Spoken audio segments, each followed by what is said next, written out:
जम्मू कश्मीर के मुख्य सचिव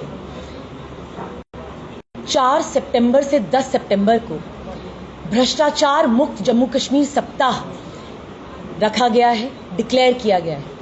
और उन्होंने इसमें एक स्टेटमेंट दी है कि put ongoing projects in public domain for scrutiny. तो क्यों ना हम जल जीवन मिशन से इसकी शुरुआत करें। 15 अगस्त 2023 और 17 अगस्त 2023 को दो बहुत इंपॉर्टेंट लेटर्स जो हैं, जो पब्लिक डोमेन में हैं, ये एक वरिष्ठ सीनियर IAS अधिकारी श्री अशोक परमार जी ने लिखी। इनमें से एक लेटर उन्होंने national commission for scheduled caste के चेयरपर्सन को लिखी और दूसरी चिट्ठी उन्होंने union home secretary Shri Ajay Bhalla ji को लिखी। इन दोनों चिट्ठियों में उन्होंने बहुत ही गंभीर आरोप लेफ्टिनेंट गवर्नर साहब और डॉक्टर अरुण मेहता जी पे लगाए। उन्होंने कहा कि क्योंकि वो एक दलित समाज को बिलोंग करते हैं, उनके ऊपर निशाना साधा जा रहा है। He has been transferred for more than 5 times. He was unceremoniously removed from the meetings. और इसी के साथ उन्होंने एक एलिगेशन लगाया है कि क्योंकि उन्होंने जल जीवन मिशन और कुछ और डिपार्टमेंट्स में फाइनेंशियल इरेगुलरिटीज को उजागर किया है, इसी को मद्देनजर रखते हुए उनको प्रताड़ित किया जा रहा है। क्योंकि ये दोनों लेटर्स पब्लिक डोमेन में हैं, मैं इन लेटर्स के कुछ इंपॉर्टेंट तथ्य आपके समक्ष रखना चाहूंगा। पहला तथ्य, doctor Arun Mehta chief secretary, Shri Rajeev Rai Bhatnagar adviser to the LG, mister Shaleen Kabra principal secretary Jal Shakti department, Shri Basharat Jilani, Shri Manish Bhatt, Shri Humesh Manchanda, इन सभी ने एक्ट्स, ओमिशंस और फाइनेंशियल इरेगुलरिटीज करी हैं जल जीवन मिशन में। इसी के साथ 20 जुलाई 2022 को एक लेटर के तहत श्री परमार साहब ने LG एडमिनिस्ट्रेशन को बहुत बेहतरीन तरीके से कहा कि जल जीवन मिशन को JNK में SWOT एनालिसिस के तहत नहीं किया जा रहा है। SWOT एनालिसिस का मतलब होता है strength, weaknesses, opportunities and threat analysis. ये नहीं किया गया। 2 अगस्त 2022 को एक मीटिंग रखी गई जिसके तहत ये कहा गया, इस मीटिंग में उन्होंने कहा कि जल जीवन मिशन का जो ये प्लान है ये बहुत ही स्लो चल रहा है और प्रोक्योरमेंट वर्क जो है गाइडलाइंस के तहत नहीं हो रहा है।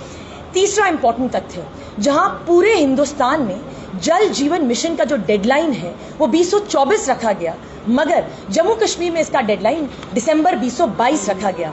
बहुत ही गंभीर आरोप उन्होंने लगाए कि ये पूरा प्रोजेक्ट जो है एस्टिमेटेड कॉस्ट इसकी 14,183 करोड़ है, जिसके तहत अगस्त 2023 तक सिर्फ 800 करोड़ रुपया स्पेंड किया गया है। 700 करोड़ की तो सिर्फ पाइप्स खरीदी गई हैं। और अगर मैं आपको आंकड़ा बताऊं तो 22.78% is the progress report till August 2023।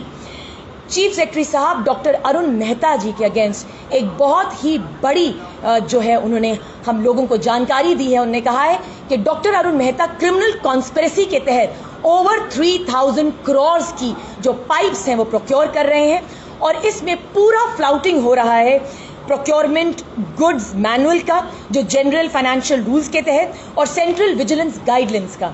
उसी के साथ वो ये भी कहते हैं कि जल शक्ति डिपार्टमेंट में डिस्ट्रिक्ट वाइज कभी भी कोई जो है डेटा नहीं तैयार हुआ डिफंक्ट स्कीम्स का। उन्होंने ये भी लिखा है कि डॉक्टर आबिद जो मिशन डायरेक्टर जल जीवन मिशन प्लान के थे, उन्होंने कभी भी कोई स्टेप्स नहीं उठाए कि इन डिफंक्ट स्कीम्स को किस ढंग से फाइनेंशियल असिस्टेंस दिलवाई जाए।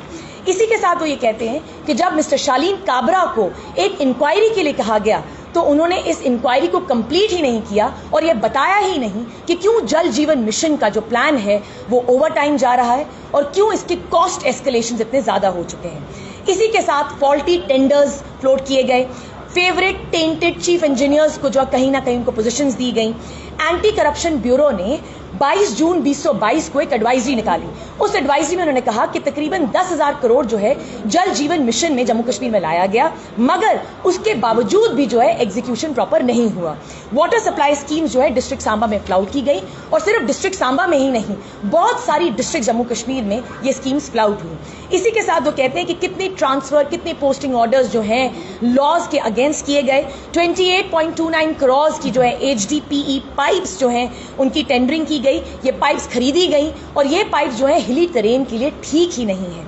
इसी के साथ डॉक्टर मिस्टर परमार ये भी एलिगेशन लगाते हैं कि Jal Shakti department, rural department, agriculture department, PWD department, इन सभी डिपार्टमेंट में फाइनेंशियल इरेगुलरिटीज हैं।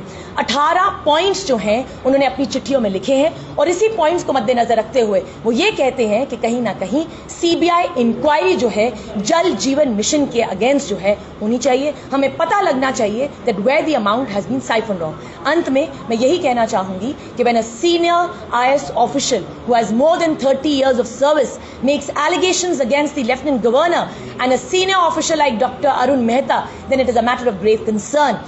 The Jammu Kashmir the people of Jammu and Kashmir need to know कि जब यूनियन बजट 2023 में आपने जल जीवन मिशन में अलॉटमेंट, जो पैसे का अलॉटमेंट किया था, वो 27% हाइक की थी, where exactly has this money been siphoned off. इसी के साथ आम आदमी पार्टी की स्टेट प्रवक्ता होने के नाते और मेरे साथ बैठे हुए 2 वरिष्ठ लीडर्स, हमारी यही अपील रहेगी national commission for scheduled caste के चेयरपर्सन को कि जल्द से जल्द आप इंक्वायरी बिठाएं कि क्यों लेफ्टिनेंट गवर्नर साहब और डॉक्टर अरुण मेहता ने हैरेसमेंट दी एक बहुत ही सीनियर IAS ऑफिशियल को जो शेड्यूल्ड कास्ट कम्युनिटी को बिलोंग करते हैं, और दूसरा जल्द से जल्द एक सीबीआई इंक्वायरी बिठाई जाए जल जीवन मिशन के प्लान को लेकर जम्मू कश्मीर में।